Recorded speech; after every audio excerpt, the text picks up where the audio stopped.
Okay, Calista, thank you so much for hopping on with me today. We are so excited to meet you in just a couple of months here in Mobile, Alabama for national finals.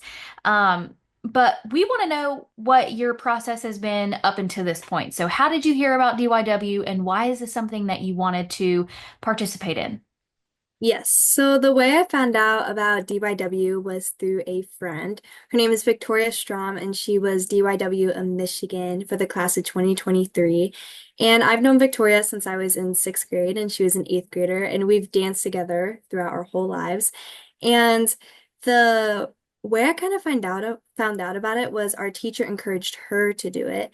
And it was after dance rehearsal, and I came to watch her perform and I caught her on stage question and I got to see her win the title. And after that, I kind of just went through her experiences. I got to see her do her photo shoot and I watched the entire national finals from beginning to end. And from there on out, I kind of knew that I wanted to enroll in the program when I was a senior. Very cool. So, you kind of had a role model of sorts to kind of guide you and lead you and show you the ropes in a way, which is always so helpful because it's easier to know how something is working and how it works when you have an example of it, rather than going in, cold. So Yes. very, very cool. I love that. So as you are familiar with the program, we are, yeah, just a couple of months away from national finals. So what have you done to prepare and just gear up and get ready for the national final stage? Yes, so I'm super excited to head down to Alabama in June. And what I've been doing to prepare is definitely keeping my talent on track. It is a competitive dance solo. It's my lyrical solo this year. And I've been competing it throughout the year, so I've been practicing it anyways and just making sure to keep it in shape for nationals. And I've been working on my interview skills with my dance teacher and with the committee in Michigan and working on my push-ups for fitness. That's one of my weaknesses is even though I'm very fit because I'm a dancer, I lack a little bit of the upper body strength, so I've been working on that a lot too. Yeah, I mean, and push-ups aren't hard. I mean, aren't easy for Yeah. anybody, unless you're actively doing them all the time. That is one of the most challenging exercises I think out there. So Right. good for you for trying to get them in check and get that upper body strength going. Because you're gonna need it. You're gonna need it. Yes. It is a challenge. It really is. And speaking of that being a challenge, a lot of people see the fitness portion and it kind of makes them not want to do the program. It's like that's too much work. I don't want to do that. And I get it. I totally understand why that would be a turn off, I guess. Right. But there's the other side of it where it's like I'm up for the challenge. This is exciting for me. This is um I'm ready to challenge myself and make myself stronger. And this is a great way to do that through the DYW program. But a lot of people don't see it like that. And they're like, this is too much. This is hard work. I'm not good enough. I can't do it. Um, and we want to kind of bash those negative thoughts. What would you tell somebody who may come up to you and say, I've thought about doing it, but the fitness portion really scares me, or I don't have a talent. How should I navigate that? What would you tell them?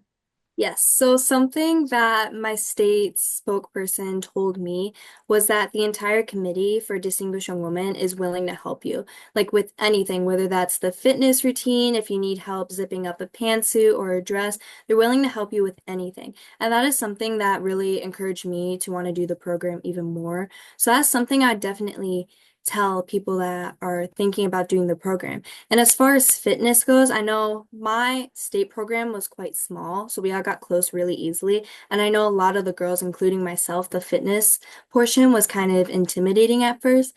And the past Distinguished Young Woman in Michigan and the entire committee was just willing to help and run it as many times as possible. So I'd probably just tell people like, no matter if you're scared of something, the committee by the end of the week will make you feel comfortable with it to where it's not even a fear anymore.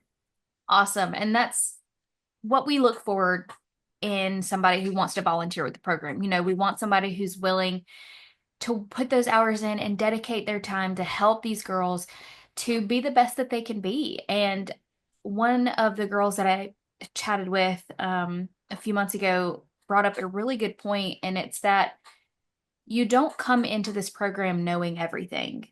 Mhm. You're coming into the program to learn things. Yes. And so you may not be so good at fitness, but you can get there. You may not be so good at this one talent, but you can get there and you're going to get there. You're going to learn all these great skills, a confidence boost. There's going to be so many different positive takeaways from doing Distinguished Young Women that if you don't win the scholarship or the title, that doesn't matter because you're learning and you're taking away so much from it. So, um, I'm glad you have that sort of takeaway and that advice for somebody who may come up to you because I'm sure that will happen. There are going to be conversations and you're probably going to convince a lot of people. Somebody might watch this video and say, "Oh, Calista can do it. I can do it." So, you never know what will happen. And uh, kind of on that same topic, our theme this year is ripple effect. And so one small gesture, one small conversation can lead to a bigger thing, a bigger outcome, a it can lead to somebody actually deciding to do the program, or it can lead to a sponsor donating money so that we can give more scholarships away. And I think we want to know how we can reach more people, how we can convince people that this is something that they need to do and be a part of. Do you have any suggestions on how we can do that and maybe start that conversation if it's not already going, or create that conversation if it's, say, not a part of somebody's school or community? Yes, so I think these interviews are honestly really helpful because you're hearing directly from the state representatives why they chose to do the program and what they're excited for in the future. So I think that's really excited for underclassmen that are maybe interested in doing the program but not so sure yet. And for me, I'm at my dance studio every day after school, and I'm friends with a lot of juniors and sophomores on my team. And I've been telling them like this program is something really amazing, and you already have a talent because you're a dancer, so you can definitely do that. And I think just encouraging girls at my studio and girls at my school that this is something really cool to be a part of will definitely help with that ripple effect. Yeah, absolutely. Well, it sounds like you're doing a great job. You're getting ready for national finals, which is going to be here so soon. We cannot wait to meet you in person. And then after that, you're going to college. So do you have any colleges picked out, a major decided on, or what are we still thinking about it? Yes, so my major actually came pretty easily for me. I think my whole life I wanted to work in the hospital in some capacity. And actually, just the other day, my mom found a worksheet that I did in fifth grade. And it was like, what do you want to be when you grow up? And I said, a nurse. And that's actually what I'm doing. I'll be majoring in nursing in the fall. And I'll actually be going to my dream school, which is the University of Michigan. So I'm very excited about that and to take these next steps towards being a pediatric nurse.